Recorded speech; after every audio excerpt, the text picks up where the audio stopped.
भारतीय सेना ने आतंकिस्तान को इतना डरा दिया है दोस्तों कि वहां मौजूद दुर्दांत अपराधी मौत की भीख मांग रहे हैं। वो कहने लगे हैं कि अच्छा होता मैं भी मर जाता।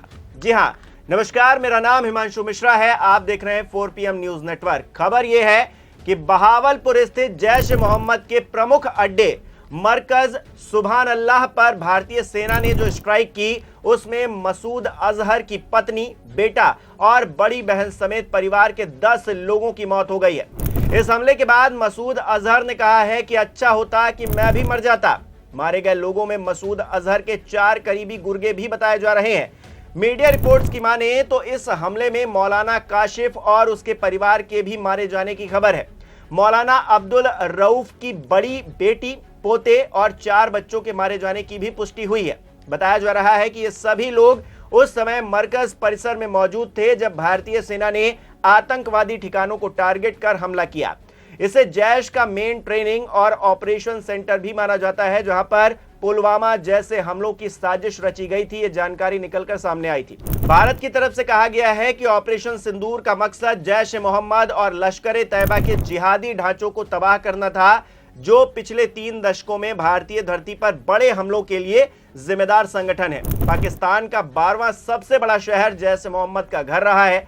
लाहौर से लगभग 400 किलोमीटर दूर ये स्थित है। यहीं से निकले हुए आतंकवादी दूसरी जगहों पर जाकर दहशत फैलाते हैं, उसका पर्याय बनते हैं, जिन्हें मिट्टी में मिलाने का काम भारतीय सेना ने कर दिया है।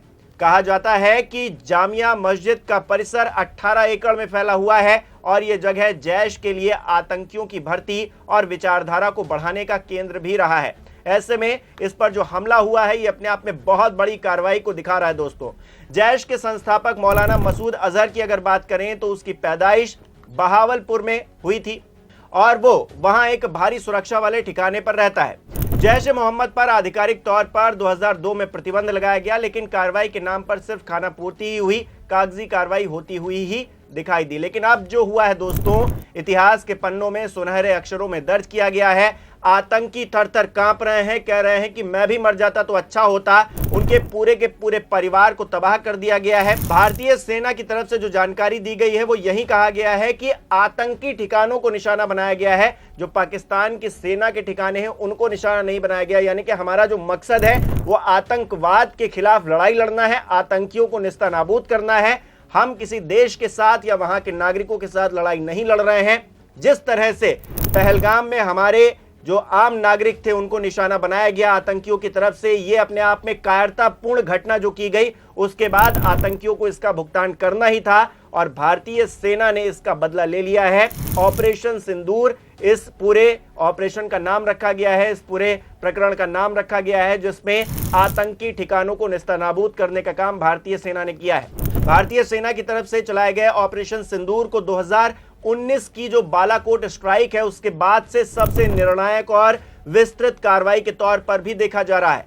सेना का यह ऑपरेशन 22 अप्रैल को पहलगाम में हुए आतंकी हमले के जवाब में किया गया है, जिसमें 26 नागरिकों की जान चली गई। हमारे जो आम लोग थे, जिनका कोई लेना देना नहीं था, वो घूमने के लिए गए थे, जश्न मनाने के लिए गए थे, उनको मौत के घाट उतार दिया गया। बहुत ही दुर्दांत घटना और अपने आप में जितनी इसकी निंदा की जाए उतनी कम है। इस घटना का जो जख्म है, जो परिवार झेल रहे हैं, उनकी पीड़ा अपने आप में सुनकर ही रोंगटे खड़े हो जाते हैं।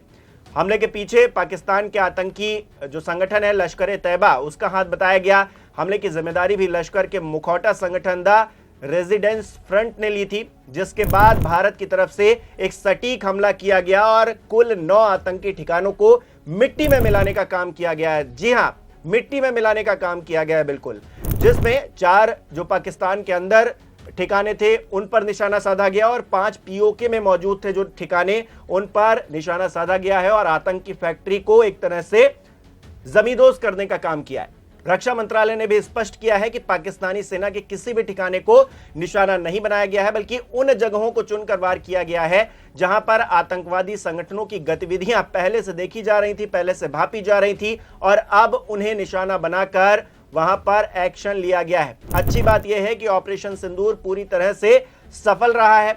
आतंक के ठिकाने धुआं धुआं हो गए हैं। उम्मीद है कि इस कार्रवाई के बाद आतंकिस्तान का दिमाग ठिकाने पर आएगा। जो पाकिस्तान लगातार अपने यहां आतंक को उगा रहा है, पैदा कर रहा है और लगातार बढ़ाता जा रहा है, उसको अब शायद समझ में आ जाए कि अगर उसने फिर से कोई हिमाकत की, फिर से कोई हरकत की तो अंजाम बहुत बुरा हो सकता है। यह सिर्फ ट्रेलर है दोस्तों, पिक्चर अभी बाकी है, ऐसा कहा जा रहा है।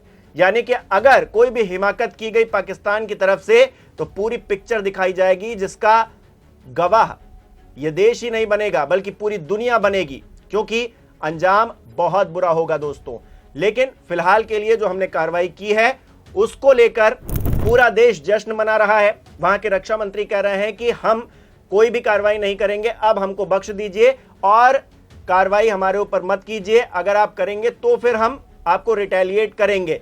और भारत की तरफ से भी कहा गया है कि हमने जो हमला किया है वो बदला लिया है एक तरह से, अगर आप इस पर भी कोई हरकत करते हैं तो फिर आपका अंजाम जो है और भी ज्यादा बुरा होगा।